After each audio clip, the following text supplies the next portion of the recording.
I'm Liz Mayer, and I'm a strategist for the Swamp Accountability Project. And I'm up here on Capitol Hill today, yet again, visiting Congressman Devin Nunes from California. Now, you might think of Congressman Nunes as being a great friend of President Trump and a strong ally of his, but in actual fact, a couple weeks ago, Devin Nunes actually got busted at a private fundraiser for a bunch of elite establishment Republican donors, saying the kind of things that typically you hear from sort of never Trump, diehard anti-Trump voters in the Republican Party.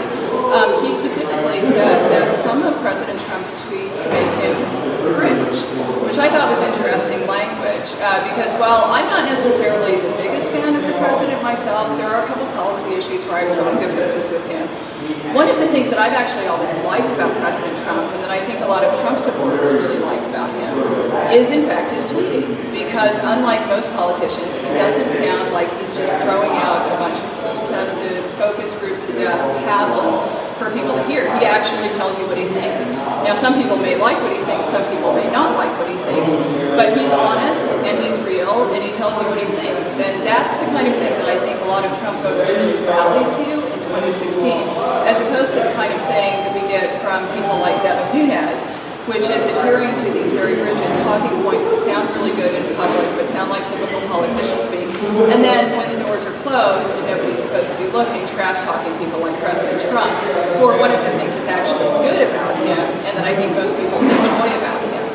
So we're here to deliver a special present to Congressman Nunes, much as we have before.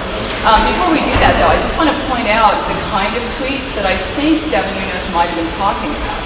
You may remember there was a debate earlier this year about surveillance of emails and direct messages and other electronic messages and electronic communications. Now, it's funny, Devin Nunes says that he's like the biggest opponent of the deep state in the country. But if you actually look at his voting record, this is somebody who has consistently taken a stance in support of warrantless wiretapping. If he had it his way, Carter Page, who's the subject of all of this debate about the FISA warrant and whether the Department of Justice or the FBI or whoever was surveilling the Trump campaign in 2016, Devin Nunes, if he had his way about it, they wouldn't have even needed a FISA warrant to surveil those communications. He's consistently been for warrantless wiretapping. And in addition, in this debate earlier this year regarding email and other electronic communications, he actually came out on the opposite side to where the president was originally. He actually wanted to basically have unlimited surveillance, and that's what he got. And if you go back and you look at the president's tweets, the president was actually tweeting saying that that wasn't a good idea, and Devin Nunes went ahead and ran it through Congress. So I think when we get back to the point about the cringeworthiness and what Devin Nunes says makes him cringe about the president's tweets, my guess is that when the president does things like, say, unwarranted surveillance or political surveillance or those sorts of things, unlimited surveillance, those kinds of things are a bad idea. My suspicion is that that's actually what Devin Nunes finds cringeworthy and makes him cringe when the president tweets. So anyway, with all of that background and all of that in mind, given that Devin Nunes obviously does cringe at the president's tweets, we're going to deliver him a little present. And the present is this.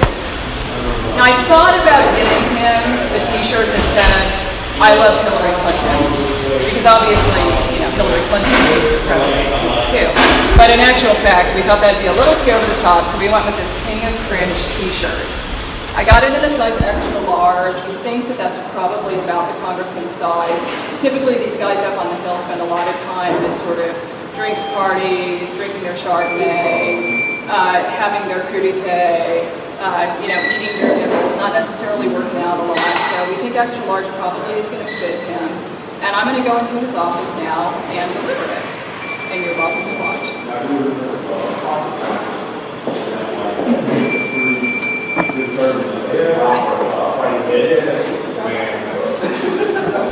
We noticed his comments that he got caught on audio making about how some of the president's tweets make him cringe.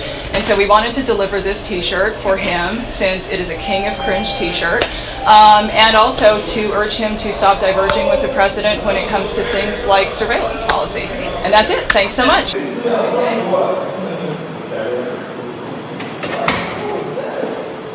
All right.